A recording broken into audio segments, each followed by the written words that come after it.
ताराचंद खांडेकर लिखित आंबेडकरनिष्ठ वाङ्मयीन विमर्श ह्या लेखन संकलन पुस्तकावर माझी समीक्षा आहे. चलूया समीक्षेकडे. वरिष्ठ दलित साहित्यिक भाष्यकार ताराचंद खांडेकर लिखित लेखन संकलन पुस्तक वाचत असताना साहित्याशी निगडीत इतकी सहज सरळ सोपी ती पुस्तक नाही ही प्रचिती बहुतेक वाचकांना झालेली असेल. ताराचंद खांडेकर यांचा उल्लेख वरिष्ठ दलित साहित्यिक असे करण्याचे काही प्रयोजनही आहे. कारण प्रकरण 13 मध्ये खांडेकर स्वतः म्हणतात, मी स्वतःला दलित साहित्यिक म्हणून संबोधण्यात गौरव मानतो. त्याची कारणे केवळ सामाजिक किंवा जातीय वा वर्णीय नाही.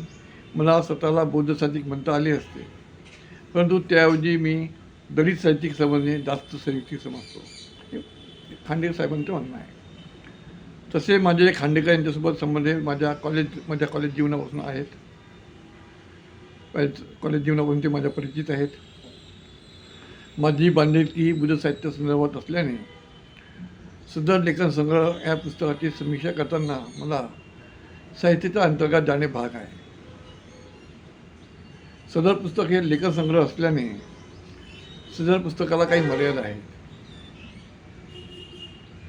जर खांडेकर यांनी सदर विषयावर संदर्भ साहित्य लिखाण केले असते तर सदर पुस्तकाची व्यापकता ही वेगळीच लागली असते.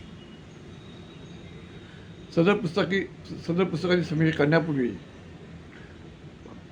प्राचीन लिपी, प्राचीन भाषा, प्राचीन साहित्य, प्राचीन मराठी भाषा, उगम इत्यादी विषयावर संक्षिप्त चर्चा आपण करायला हवी. सदर विषय समजल्याशिवाय बुद्ध साहित्य, आंबेडकरी साहित्य आणि दलित साहित्य या तमाम साहित्याला न्याय देता येणार नाही. सिंधू घाटी सभ्यता ही 3 भागात विभाजित होताना दिसते आहे.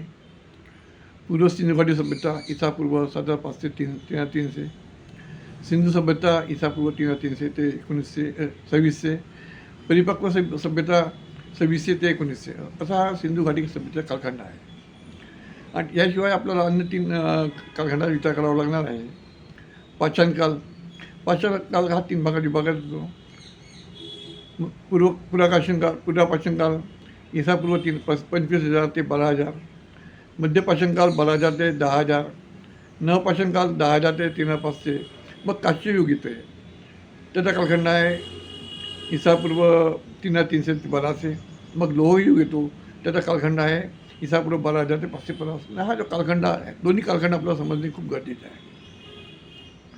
सिंधू घाटी सभ्यतेमध्ये चक्राकार स्तूप, याशिवाय अन्नस्तूप आणि तलाव, समुद्र तलाव, सस्तीचिन्ह, कुबडबैल, सिंहमुद्रा, ज्ञानस्थ भिक्खू असा आपला प्रमाण आपल्याला सिंधू घाटी सभ्यतेने दिलेले आहेत.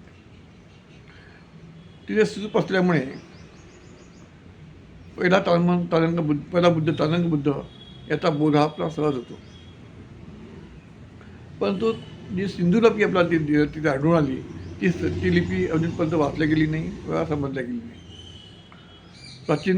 याशिवाय प्राचीन 3 लिपीचा बोध होतो: चित्रलिपी, भावलिपी आणि ध्वनिलिपी. शब्दमर्यादा असल्याने ह्या अंतर येणे शक्य नाही. नंतरचा कालखंड हा ईसापूर्व 6वे शतक, जे 6व्या शतक आहे ईसापूर्व, हे 28व्या बुद्ध शाक्य मुद्द्याचा आपल्याला संदर्भ येतो. म्हणजे तो कालखंड बुद्धाचा शाक्य बुद्धाचा तो कालखंड आहे. आता बुद्धाचा जन्म तालबर्ग डेटिंग संशोधनातून ईसापूर्व 624 मानला गेला. आता म्हणतो आम्ही बुद्धाचा जन्म हा ईसापूर्व 563 मानतो आहे, पण त्याच्या आधी 70 वर्ष आधी बुद्ध हे गेलेले आहेत. म्हणजे तो तालबर्ग डेटिंगमध्ये हे संशोधन झालेलं आहे. सदर हा प्रमाण मानावे नामानावे हा अलग विषय आहे. आपला संबंध हा धम्मलिपी अर्थात ब्राह्मी लिपी आणि भाषा मागधी, पाली, प्राकृत विषयाशी निगडीत असल्यामुळे आपण त्यावर चर्चा करू. धम्मलिपी ही वाचली, समजली आणि उमगली गेली आहे. दोन्ही समजली गेली, वाचली गेली, उमगली गेली आहे. बुद्ध महापरिनिर्वाणानंतर हिनयान, महायान या 2 संप्रदायात बुद्ध धर्म विभागला गेला. हिनयान ह्या संप्रदायाने पाली भाषेची निष्ठा कायम ठेवली, परंतु माया संप्रदायाने पाली भाषेवर संस्कार करून हिब्रू संस्कृत भाषेला जन्म दिला. परंतु लिपी मात्र ब्राह्मी लिपी होती. तसेच पुढे संख्यालिपी, खरुष्ट लिपीचा संदर्भ दिसून येतो. 12व्या शतकानंतर संस्कृत हिब्रू 12वं शतक असं आहे, इसवी 12वं शतक, हे हिब्रू संस्कृत भाषेपासून ब्राह्मण धर्मीयांनी क्लासिकल संस्कृत भाषेला जन्म दिलेला आहे, हे समजून घ्यावं लागणार. परंतु लिपी मात्र त्यांची देवनागरी लिपी होती, ब्राह्मी लिपी नव्हती. देवनागरी लिपीचा प्रारूप जे आहे, पहिलं प्रारूप हे इसवी 1100 दिसून येतं आहे, आणि पण तो व्यवहारात ती इसवी सन 1796 आलेली आहे. ह्याशिवाय भारतात कालांतराने काही लिपीचा बोध उदय होतो. उत्तरी धारा, गुप्तलिपी, कुटुरलिपी, शारदा लिपी, देवनागरी लिपी. तर दक्षिण धारेमध्ये तेलुगू लिपी, कन्नड लिपी, तामिळ लिपी, कलिंगी लिपी, ग्रंथलिपी, मध्यदेशी लिपी, पश्चिमी लिपीचा लिपीचा संदर्भ दिसून येतो. पाली भाषा, प्राकृत भाषा आणि पाली प्राकृत भाषेची आणि हिब्रू संस्कृत या भाषांतर इसापूर्व 1ली शती आणि 5वी शती, इसवी 5वी शती यामध्ये आपल्या कालखंड जो आहे हा अपभ्रंश भाषा साहित्यात व्यवहारात आपल्याला दिसून येते. अपभ्रंश भाषा ही त्या कालखंडात दिसून येते. त्यानंतर पाली प्राकृत भाषेची अंतिम अपभ्रंश अवस्था म्हणजे आदी हिंदी होय, हे समजून घ्यावं लागणार आहे. पाली प्राकृत भाषेची अंतिम अपभ्रंश अवस्था म्हणजे आदी हिंदी होय. आदी हिंदीचा उदय हा त्यानंतर लागलेला आहे. त्यानंतर 12व्या शतकामध्ये आधुनिक हिंदी भाषेचा आविष्कार झाला. आधुनिक हिंदीचा आविष्कार 12व्या शतकात झालेला आहे, हे समजून घ्यावं लागणार आहे. आधुनिक हिंदीचा पहिला कवी हा अब्दुल रहमान हा याचा जो कालखंड हा 1200 आहे. त्यानंतर संत कबीर हे 1399 ते 1512 हा कालखंड आहे. ही दोन्ही कवी मुस्लिम धर्मीय यांनी स्वीकार केला असला तरी त्या मुस्लिम धर्म झाल्यानंतर त्यांची जात जुलाह होती. पण तो मुस्लिम धर्म स्वीकारण्यापूर्वी ते कोलीय ही होती, हे समजून घ्यावं लागणार आहे. आणि कोली हे जात बुद्धाची पत्नी यशोधरा हिचा जो हे कोली या वंशाची होती. आणि दोन्ही जातीचा व्यवसाय हा विणकाम आहे. कबीर यांचा जन्म सारनाथ येथील काशी येथे झाला. बुद्धांनी पहिल्या धर्मचक्रापासून सारनाथ दिलेलं आहे. आणि त्यांचं जे निर्वाण आहे, बुद्धांचं गाव आहे मगर इथे झालेलं आहे. संत कबीर यांची रचना आहे, जिनी जिनी बिनी चालरिया, जिनी जिनी बिनी चालरिया, जस के तस घर बिनी चालरिया, जस के तस घर बिनी चालरिया, अष्टकमल तर चरखा डोले. अष्टचल म्हणजे हे समजून घ्यावं लागलं.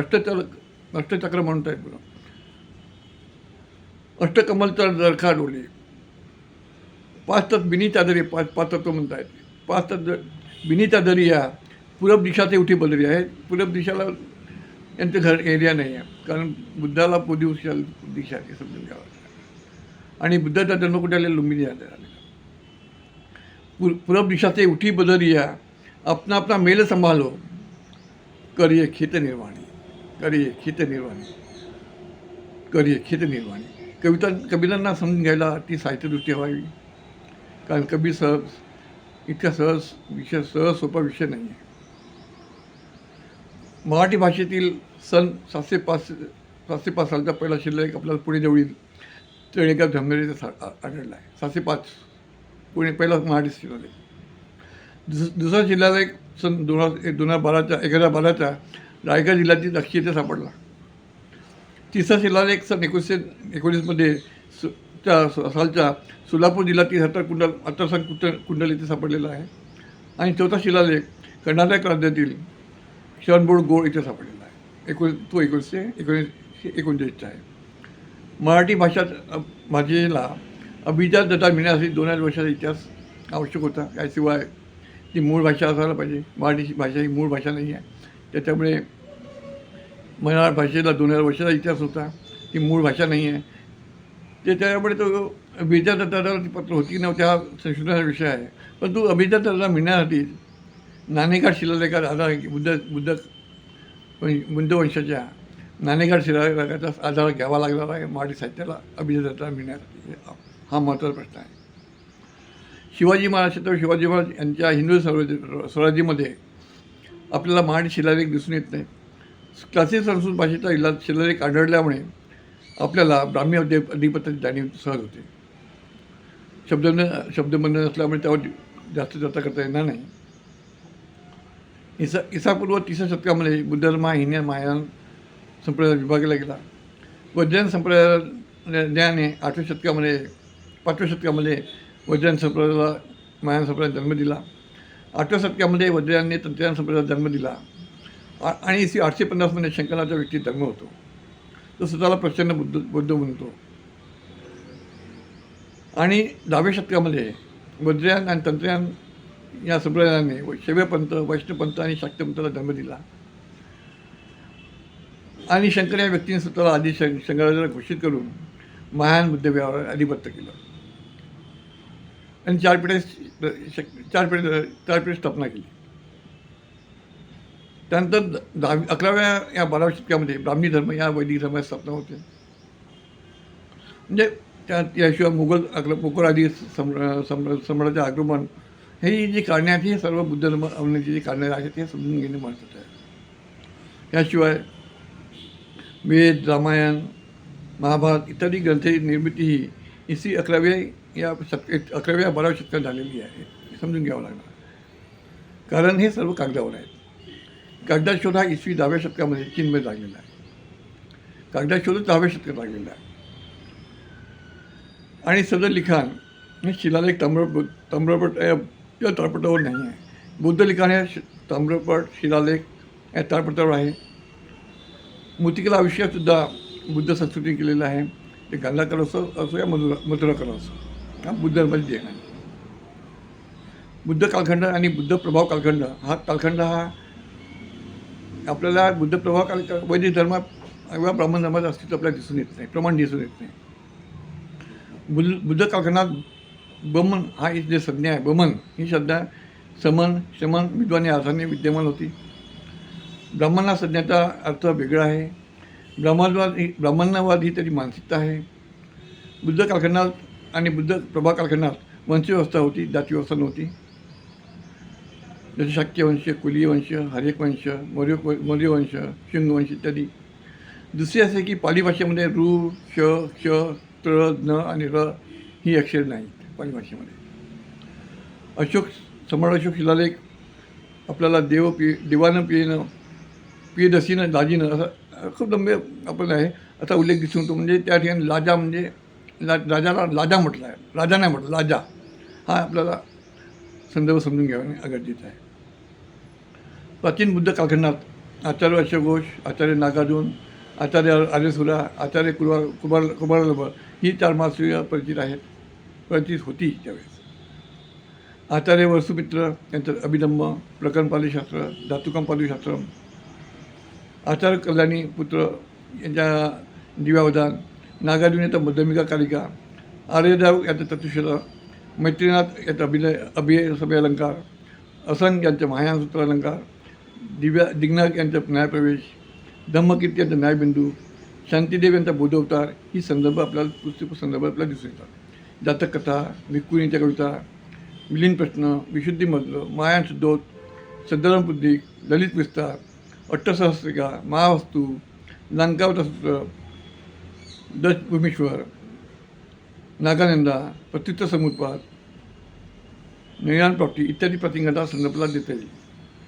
प्राचार्य अशोकसचित सुधानंद हे जे नाटक आहे, हे काव्य आहे, महाकाव्य आहे, हे बंत्यानंद यांच्या लिखित प्रसंगावर आधारित आहे. प्राचीन बुद्ध साहित्याला मैत्री, प्रेम, मैत्री, संदेशशास्त्र, नैतिकवाद या भावांचा संदर्भ आहे. बुद्धचरित्रम हे महाकाव्य बुद्धाच्या जीवनावर आधारित आहे. नाटक, संगीत ह्याचे जनक आचार्य अशोकघोष आहेत. अशोकाची रचना बुद्धचरित्रम, सदानंद, गंडीस्तोत कथा, शारीपुत्र प्रकरण या आपल्या संदर्भात देतील ह्या उच्चकोटी रचना आहेत. याशिवाय त्यांच्या प्रेमविवाहातील उर्दूशिव हे नाटकही महत्त्वपूर्ण आहे. अशोक उद्यान हे जे ग्रंथ आहे हा सम्राट अशोका जीवनावर आधारित आहे. दीपवंश, महावंश ही 2 प्राचीन ग्रंथ आहेत. सम्राट अशोक दरबारातील विदेशी लेखक मेगास्ने यांनी इंडिका ग्रंथ लिहिलेला आहे.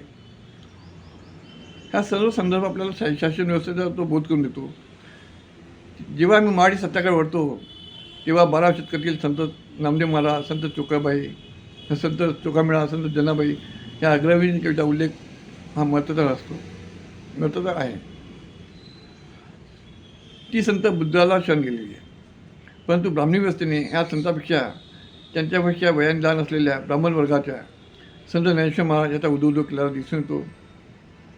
संत नामदेव महाराज म्हणतात, मध्ये झाले मौन देव नेज घ्यावी, बुद्ध ते म्हणून नावे रूप. संत जनाबाई तिच्या अभंगात म्हणते, ऐसा कष्टी होऊनी बौद्ध राहिलेला असेल. बुद्धाला शरण गेलेल्या संतांमध्ये संत एकनाथ, संत तुकाराम, संत महापती बुवा, संत नरहरी सोनार, संत सौराबाई, संत निर्मलाबाई, संत कर्ममेळा, संत जगनाने महार यांचा उल्लेख यांचा संदर्भ आपल्याला देता येईल. त्यांचा मार्ग आपल्याला पटतही नसेल, पण त्यांच्या कृतीचा संदर्भ आपल्याला मान्य करते. कृती त्यांनी केले बुद्धाला गेले शरण हे आपल्याला मान्य करावं लागणार आहे. प्राचीन बुद्ध साहित्य ते संत नामदेव महाराज आदी संतांपर्यंतचा समस्त प्रवासात भारतीय समस्त साहित्य जननी हे बौद्ध साहित्य असल्याचा बोध होतो. हे समस्त साहित्य जेव्हा बघतो तेव्हा भारतीय समस्त साहित्य जननी हे बौद्ध साहित्य असल्याचा बोध होतो. भारतीय लिपी जननी ही सुद्धा धम्मलिपी आहे. डॉक्टर बाबासाहेब आंबेडकर यांनी साहित्य लेखन केलेले नाही असे म्हणणे मूर्खपणाचे आहे. मूकनायक, बहिष्कृत भारत, जनता, प्रबुद्धवाद ही सर्वपाक्षिके हे कशाचे द्योतक आहेत. बाबासाहेबांनी केलेल्या लिखाणामुळे आणि प्रयासामुळे राष्ट्रनिर्माण, राष्ट्रघडण, समाजघडण हे झालेली आहे. आणि हे महत्त्वाचा महत्त्वाचा प्रश्न आहे. आणि ती प्रासंगिकता होती. सत्यलिखाणाचा उद्देश काय आहे? बाबासाहेब 14 ऑक्टोबर 56 रोजी बुद्धाकडे घेऊन जातात. बुद्ध धम्म दीक्षामध्ये ज्यांनी धर्म परिवर्तन केले त्या शशिष्ठ समाजाने या 50-60 वर्ष अल्पशा कालखंडामध्ये शिक्षकासमक्ष वैचारिक, सामाजिक आणि सांस्कृतिक आणि मानसिक प्रगती केल्याचा इतिहास आहे. हा संशोधन आहे. हां, थोडा प्रमाणात आर्थिक उत्थान झालेलं नाही, परंतु तो आजही आर्थिक क्षेत्रामध्ये पुढे जाण्याचा प्रयत्न करतो आणि वरील प्रश्न तो यात दडलेले आहे. ज्या वैश्विक समाजाने धर्मांतर केले नाही तो समूह आजही मानसिक गुलाम आहे, धर्मांध आहे. इतकेच आहे, तो दलितही आहे. दलित ही मानसिकता आहे. म्हणून सरस्वती पुरस्कार घेण्यास धन्यता मानतो. एका वैश्विक समाजातील साहित्यिक स्वतःला वादीही म्हणवून घेतो. या वादीन साहित्यिकाला बौद्ध म्हणणाऱ्या ज्या साहित्यिक आमची मंडळी स्वतःला बौद्ध म्हणतात त्या वादीन साहित्यिकाला बौद्ध म्हणणाऱ्या साहित्यिक मंडळी पुरस्काराने सन्मानित केलेले आहे. ही शर्मेची गोष्ट आहे. तेव्हा दलित नावाच्या साहित्य गटात राहायचे आहे किंवा नाही, किंवा बुद्ध साहित्य ह्या उन्नत अवस्थेकडे जायचे आहे हा विचार करणे गरजेचे आहे. आंबेडकरी साहित्याची बुद्ध साहित्य ही प्रेरणा आहे. दलित साहित्य, जनसाहित्य, जनवादी साहित्य, ग्रामीण साहित्य, बहुजन साहित्य, परिवर्तन साहित्य, आदिवासी साहित्य, विद्रोही साहित्य अशा ह्या साहित्य प्रकारच्या दुकाने लावणाऱ्या साहित्यिकांनी समाज उत्थान कशात आहे हा विचार करणे गरजेचे आहे. जर ही साहित्यिक मंडळी सदर कुपोंडातून बाहेर पडण्यास तयार नसतील तर त्यांच्या त्या विचारपीठावर जाण्यास काही अर्थ नाही. दलित साहित्य हे नकार, निषेध, बंडखोरी हा सीमित ढकललेले दिसून येते. दलित साहित्यिक हा संदर्भ व्यापक असेलही, परंतु दलित मिळवून घेण्यास कोणती स्वारस्य आहे? दलित साहित्यातील संदर्शा कोणती आहे? दलित साहित्यातील नैतिकवाद काय आहे? प्रेम, मैत्री, करुणा, बंधुभाव हा त्यामध्ये दिसतो कुठे? असे खूप काही प्रश्न आहेत. नामदेव ढसाळ यांच्या गोलपिठा 18 विषयातील कविता वरीलपैकी कोणत्या संदर्भात आपल्याला स्वीकार करावा हा प्रश्न आहे. दलित प्रांत झंझावाताला अमेरिकेतील दलित प्रांत पिताचा संदर्भ आहे. मार्क्सवाद इत्यादी विचारांचा त्यावर मुलाम आहे. मी स्वयंसुद्धा त्या दलित चळवळीत झोकलेला होतो. माझ्या परिवाराने मला सावरले नसतं तर मी त्या झंझावातातून कधीच बाहेर पडलो नसतो. आज माझे स्वतंत्र अस्तित्व आहे. शरदचंद्र मुक्तिवर्थ हे चांगले भाष्यकार, साहित्यिक वगैरे असतीलही, परंतु आम्हाला आमचे महाकवी वामनदास जवळचे आहेत. त्यांच्या वेदना कळकळा मी अजून जवळून बघितलेले आहेत. नाटककार कमलाकर दास यांचे तीव्र वेदनाही मी बघितलेले आहेत. आंबेडकर चळवळीतील रिपब्लिकन स्टुडंट फेडरेशनचे राष्ट्रीय अध्यक्ष विरा वाशिमकर यांना तर मी माझ्यासमोर अक्षरशः रडताना बघितले आहे आणि ते शेवटपर्यंत फलक राहिले. सामाजिक नाटकातील कलावंत दुःख वेदना ह्या आपण समजू शकतो. जलसे तमाशे या वगैरे लोकला कलावंताचे त्यात वेदना आहेत. बुद्ध हे समाजाला अष्टदीपभव हा संदेश देतात. आपल्या काही नाटकांनी व्यावसायिक स्वरूप धारण केले आहे.